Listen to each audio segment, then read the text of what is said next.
আলামিন পবিত্র কোরআনে বলেন, ওয়াল আসর ইন্নাল ইনসানা লাফি খুসর। আমি আসরের কসম কেটে বলছি, প্রত্যেক জাতি, প্রত্যেকটা মানুষ ক্ষতিগ্রস্তের মধ্যে নিমজ্জিত। আল্লাহ সুবহানাহু ওয়া তাআলা এই সূরা দ্বারা কি বোঝাতে চেয়েছিলেন? আল্লাহ রাব্বুল আলামিন এই আয়াতের ব্যাখ্যা দিয়ে বোঝাতে চেয়েছেন যে সময়কে গুরুত্ব দেওয়া প্রত্যেক মানুষের জন্যই প্রয়োজন। প্রত্যেক মানুষকে আল্লাহ রাব্বুল আলামিন 24 ঘন্টা সময় দিয়েছেন।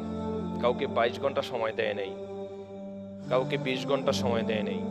একজন রিকশার ড্রাইভারকেও 24 ঘন্টা সময় দেওয়া হয়েছে, একজন ডাক্তারকেও 24 ঘন্টা সময় দেওয়া হয়েছে, অ্যান্ড একজন মন্ত্রীকেও 24 ঘন্টা, প্রেসিডেন্টকেও 24 ঘন্টা সময় দেওয়া হয়েছে। কেউ এই 24 ঘন্টা সময় কাজে লাগিয়ে সে একজন রিকশার ড্রাইভার হয়েছে, কেউ আবার এই 24 ঘন্টাকে কাজে লাগিয়ে আজ ডাক্তার হয়েছে, কেউ মন্ত্রী বা প্রেসিডেন্ট হয়েছে। কিন্তু সময় সবার জন্য একই রয়ে গিয়েছে। এখন পার্থক্যটা কোথায়? পার্থক্য হচ্ছে যে সময় হয়তো আমরা সবাই কাজে লাগানোর ক্ষেত্রে ঠিকভাবে প্রয়োগ করতে পারি নাই, বা সময়টাকে নির্ধারিতভাবে কাজে লাগাতে পারি নাই। ওই 24 ঘন্টার মধ্যে একটা মানুষ, মনে করেন যিনি চাকরি করে, অফিস আদালতে চাকরি করে, তিনার অফিস শুরু হয় সকাল 10টার সময়। সে যদি এখন চিন্তা করে আমি সকাল 9টার সময় ঘুম থেকে উঠব, সকাল 9টার সময় ঘুম থেকে ওঠার পর জলদি খুব দ্রুত সে ব্রাশ করলো, নাস্তা করলো, দৌড়াই অফিসে চলে যায়।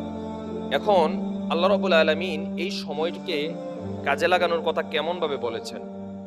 প্রত্যেকটা ইঞ্জিনিয়ারের কাজ হচ্ছে একটা ঘরকে কিভাবে সুন্দর করা যায় এবং ডিজাইন করা যায়, ওইটা হচ্ছে ইঞ্জিনিয়ারের কাজ। ঠিক আল্লাহ রাব্বুল আলামিন ওই সময়কে এমনভাবে সুন্দর করে স্টেপ বাই স্টেপ সাজিয়ে দিয়েছেন। 24 ঘন্টা সময়কে আল্লাহ তাআলা 5 ভাগে ভাগ করেছেন, 5 ওয়াক্ত নামাজ দিয়ে। এখন বলতে পারেন 5 ওয়াক্ত নামাজ সময়ের সাথে তাদের কানেকশন কি? 5 ওয়াক্ত সালাত হচ্ছে সময়ের সাথে খুব গুরুত্বপূর্ণ নিয়োজিত একটা জিনিস। আল্লাহ সুবহানাহু ওয়া তাআলা এই 5 ওয়াক্ত সালাত দিয়ে মানুষদেরকে সময় গুরুত্বটা বুঝিয়েছেন এবং সময়কে ভাগ ভাগ করে দিয়েছেন। এখন যে ব্যক্তিটা সকালবেলা ফজরের সময় ঘুম থেকে ওঠে, সে চিন্তা করে যে আমি সকালবেলা ঘুম থেকে ওঠার পর, নামাজ পড়ার পর, ফজরের পর পর তার হাতে অনেক সময় থাকে।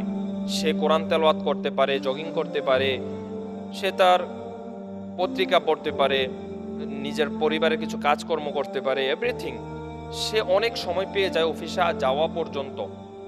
সেটা তার মাইন্ডকে ক্লিয়ার রাখে, মস্তিষ্ককে ফ্রেশ রাখে।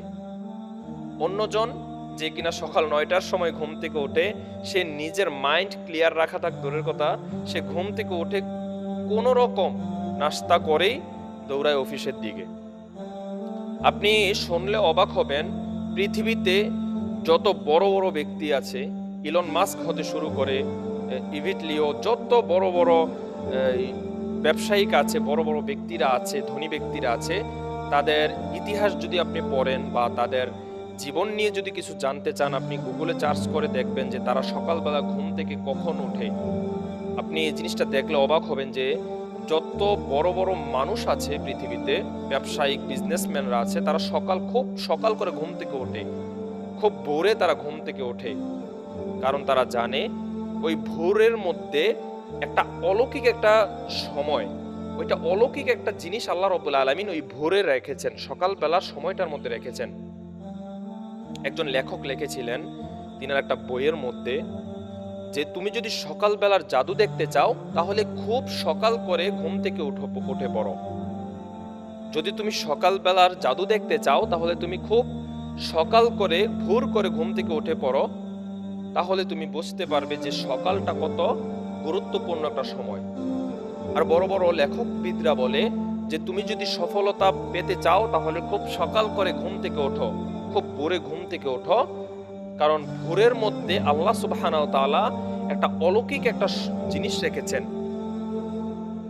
আপনি দেখবেন ঘুম থেকে সকালবেলা যত পশু পাখি আছে, তারা খুব সকাল করে ঘুম থেকে উঠে পড়ে, খুব সকাল সকাল ওরা ঘুম থেকে ওঠে।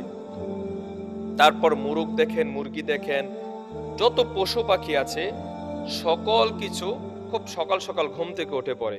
কারণ কি? এটা আল্লাহ রাব্বুল আলামিনের একটা নিদর্শন। এটা আল্লাহ সুবহানাহু ওয়া তাআলার একটা ম্যানেজমেন্ট, টাইম ম্যানেজমেন্ট আল্লাহ সুবহানাহু ওয়া তাআলা এমনভাবেই করে দিয়েছেন যে সকাল সকাল ঘুম থেকে উঠতে হবে। আর আল্লাহ তাআলার রাসূল সাল্লাল্লাহু আলাইহি সাল্লাম অনেক হাদিসেই বলেছেন যে সকালবেলা আল্লাহ সুবহানাহু ওয়া তাআলা তার বান্দাদের রিজিক বন্টন করে দেয়। এই সকালবেলার সময়টাকে গুরুত্ব দিতে হবে। এখন আমরা সকালবেলার সময়টাকে গুরুত্ব দিতে পারি না, তার একটা মেইন কারণ হচ্ছে স্মার্টফোন। স্মার্টফোন আমাদের জীবনকে এক ধরনের ধ্বংসের পথে নিয়ে গিয়েছে। আমাদের আনন্দ, খেলাধুলা, মাইন্ড ফ্রেশ রাখার জন্য যত কাজকর্ম সবকিছু আমরা ছেড়ে দিয়েছি। একটা ছেলে এবং একটা মেয়ে যারাই হোক না কেন, আজ ছোট থেকে শুরু করে বৃদ্ধ পর্যন্ত যাদের হাতে স্মার্টফোন আছে, তাদের কাজকর্ম হচ্ছে একটাই, রাত 11টা 12টা 1টা 2টা পর্যন্ত সেই স্মার্টফোন নিয়ে ব্যস্ত থাকে। আমার প্রশ্ন হচ্ছে, যেই ছেলেটা এবং যেই মেয়েটা রাত 2টা পর্যন্ত মোবাইল নিয়ে ব্যস্ত থাকে, সে কেমনভাবে ভোরের আনন্দটা উপভোগ করবে? সে ঘুম থেকে সকালে ওঠে 9টায় 10টায়, ওঠার পর মন চাইলে নাস্তা করে, না চাইলে স্কুলে চলে যায় বা ভার্সিটিতে কলেজে চলে যায়। এখন সকালবেলা ঘুম থেকে ওঠার পর যদি সে ফজর নামাজ পড়তো, নামাজের পর পর একটু কোরআন তেলাওয়াত করতো, কোরআন তেলাওয়াতের পর একটু জগিং করতো, আল্লাহ রাব্বুল আলামিন এমন একটা প্রশান্তি দিয়ে দিত যেটা তার সারাদিনের মাইন্ডকে ফ্রেশ রাখার জন্য খুব কাজ করত। কিন্তু সে সেটা পায়নি, যার জন্য আমরা খুব পিছিয়ে আছি।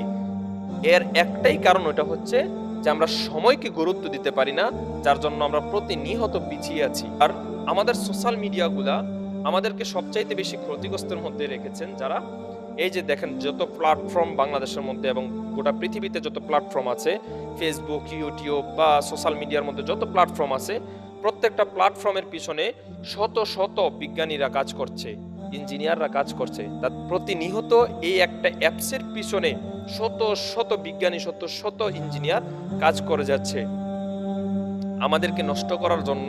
হাজার মানুষ কাজ করে যাচ্ছে আমাদেরকে নষ্ট করার জন্য। তারা কাজ করে, তারা আজ সফল, তাদের পাতা ফাঁদে পা দিয়ে আজ আমরা ব্যর্থ হয়ে আছি। আমাদের সমাজ আজ ব্যর্থ হয়ে আছে। আজ আমাদের মধ্যে শিক্ষা নেই কেন? আমরা সময়কে গুরুত্ব দিতে পারি না, যেটার জন্য আমরা শিক্ষার দিক দিয়েও পিছিয়ে আছি, আবিষ্কারের দিক দিয়েও পিছিয়ে আছি এবং অর্থনৈতিকের দিক দিয়েও আমরা পিছিয়ে আছি। তাই সময়কে গুরুত্ব দিতে হবে। সময় এমন একটা জিনিস যে একবার সময়কে গুরুত্ব দেওয়া শিখে গিয়েছে, তাকে আর সফল হতে কেউ আটকিয়ে রাখতে পারেনি। আজ হোক বা কাল আল্লাহ সুবহানাহু ওয়া তাআলা তাকে সফল